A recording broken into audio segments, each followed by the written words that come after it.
Hello guys. Ito relleno talong ang iniluto ko guys.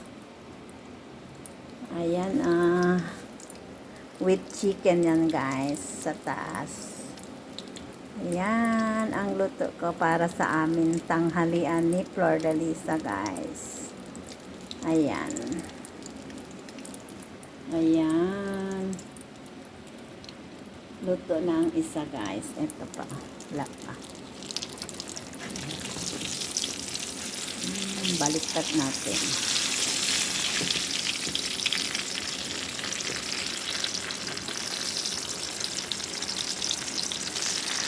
Aray guys.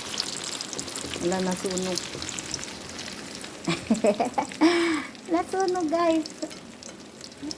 Kung na gani ang apoy, ano yan ang mahina na. Sunog pa siya.